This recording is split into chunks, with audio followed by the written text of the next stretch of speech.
Assalamualaikum warahmatullahi wabarakatuh. Sahabat sekalian, bertemu kembali dengan saya, Dr. Yan. Hari ini kita melanjutkan bahasan serial mengenai kanker ovarium. Nah, hari ini saya melebar sedikit bahasan yang tanda kutip penting karena untuk kehidupan sehari-hari.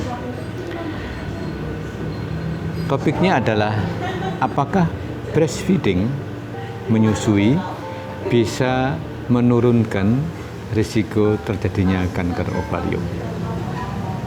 Jawaban awalnya adalah ya.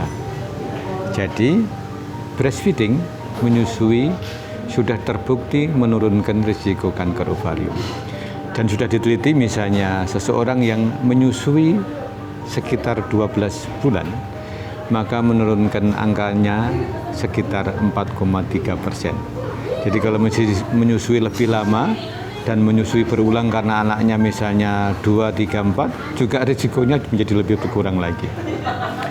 Nah, sekarang kita bahas kenapa menyusui bisa menurunkan angka kejadian kanker ovarium.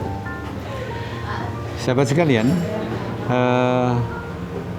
berbagai teori itu mencoba menerangkan berbagai faktor atau penyebab atau hal-hal yang diduga atau disimpulkan sebagai penyebab kanker ovarium. Nah, ternyata pada seseorang yang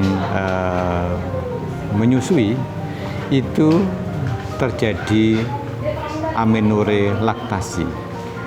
Amenorre laktasi adalah seseorang yang tidak haid karena menyusui secara rutin. Nanti saya tunjukkan teorinya, deskripsinya, definisinya.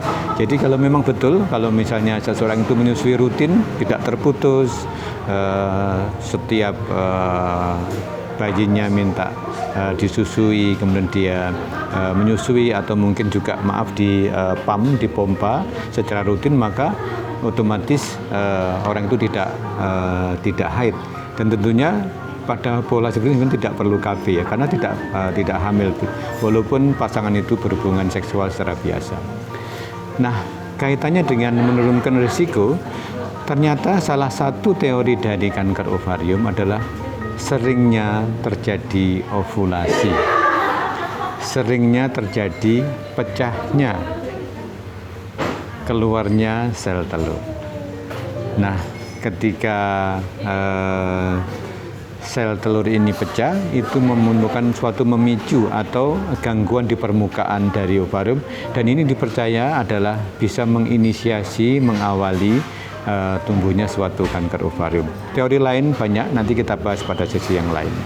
Sehingga kalau seseorang menyusui dengan rutin, apalagi pada waktu yang lama, otomatis tidak ada ovulasi karena tidak haid juga, maka risikonya akan menurun. Data yang lain adalah diduga bahwa dengan menyusui akan merangsang sistem kekebalan tubuh kita untuk bekerja lebih baik, sehingga angka kejadian atau risiko terjadinya kanker ovarium akan menurun.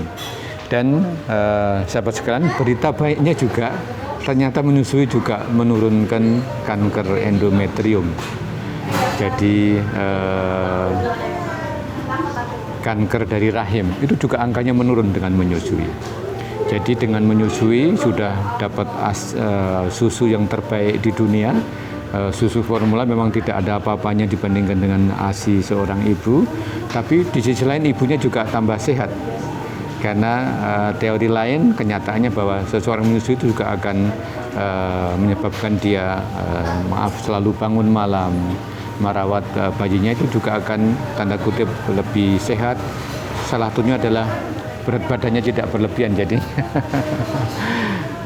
Nah, yang lain datanya adalah di dalam tumbuhnya kanker ovarium itu ada namanya gen, namanya BRCA, breast cancer gene. Nah, gen BRCA ini, BRCA1/2 itu terutama didapatkan pada kanker payudara.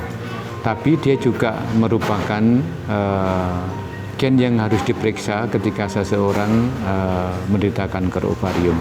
Ternyata walaupun pada pasien yang gen tersebut sudah mutasi dari pemeriksaan yang tentunya mempunyai risiko terjadinya kanker lebih tinggi, itu dengan menyusui ternyata angka kejadiannya juga menurun. Jadi untuk orang normal menurun, orang yang sudah punya chance lebih tinggi karena sudah mantau gennya juga menurun dengan menyusui. Jadi kelihatan sekali bahwa menyusui ini adalah suatu hal yang penting untuk ibunya tentunya, apalagi untuk buah hatinya, untuk janinnya. Jadi demikian sahabat, hari ini kita mendiskusikan hal yang tanda kutip menyenangkan. Ada berita baik bahwa hanya dengan menyusui secara rutin dan cukup bulan, maka akan menurunkan beberapa penyakit yang berbahaya. Demikian, semoga seri ini bermanfaat. Silakan ajukan pertanyaan atau komentar, nanti akan kita bahas dalam sesi ASMI, Tanya Dr. Yan. Demikian, take care, stay healthy, see you tomorrow. Mari dukung channel ini dengan memberikan like, share, comment, and subscribe.